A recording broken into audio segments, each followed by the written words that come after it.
Salut à toi qui regarde cette vidéo. Alors, pendant que j'étais là, le Seigneur me mettait à cœur comme ça, pendant que j'étais là debout. Et il m'a mis une pensée à cœur qui est légitime pour servir Dieu? Personne.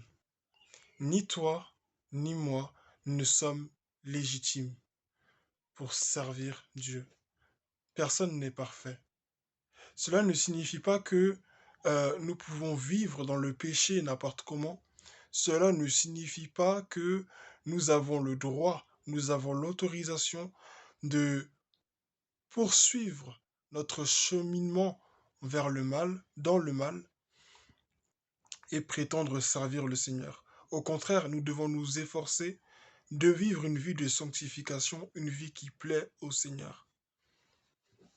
Mais si Dieu lui-même, qui appelle les gens, si Dieu lui-même, qui connaît ta vie, qui connaît nos vies, qui sait ce que tu fais, qui sait tes faiblesses, qui sait tes manquements, te dit va, va, parce qu'il sait ce qu'il va faire au travers de toi. Gédéon pouvait dire, oh mais Seigneur, je suis le plus faible, je suis le plus petit de ma famille, et mon clan est le plus faible de Manassé, dans le livre de Juges chapitre 6.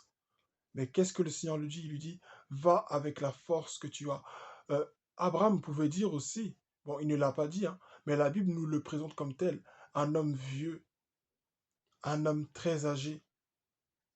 Mais la Bible nous dit par la foi que Abraham a eu, que Abraham n'a pas regardé à l'état de son corps, tu vois, en croyant la promesse que le Seigneur lui avait faite. Je voudrais t'encourager, le Seigneur veut t'encourager ce soir à ne pas regarder à l'état de ta vie pour lui faire confiance, pour marcher dans la destinée qu'il a pour toi. Ne regarde pas à l'état de ta vie. Du moment que tu sais quelque chose qui ne va pas, rapproche-toi du Seigneur. Demande-lui pardon.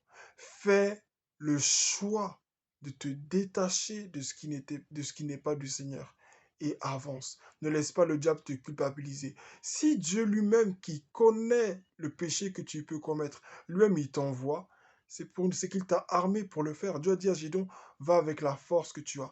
Mais rappelons-nous que Gédéon, en ce moment-là, qu'est-ce qui se passe? Dans sa propre maison, il y a une idole qui est dressée. Et ce n'est pas un autel pour adorer Dieu ou pour un sacrifice envers Dieu.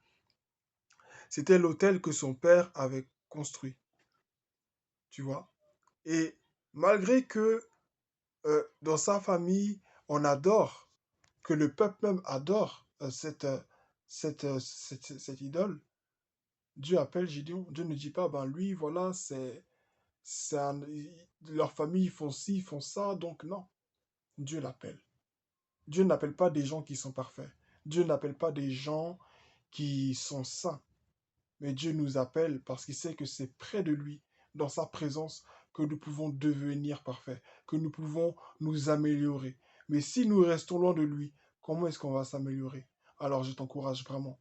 Fais confiance au Seigneur. Si Dieu t'a appelé à le servir, ma soeur, mon frère, lève-toi avec la force que tu as et fais l'œuvre que le Seigneur te demande de faire. Ne doute pas. Que Dieu te bénisse et bonne journée.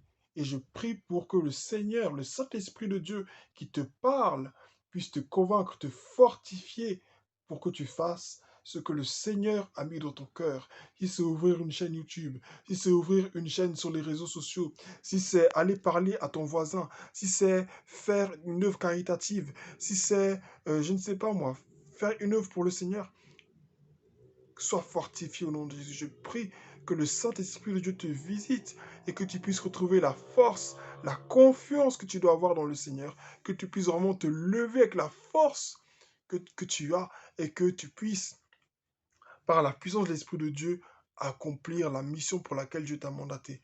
Que Dieu te bénisse au nom de Jésus. Bonne soirée. Amen.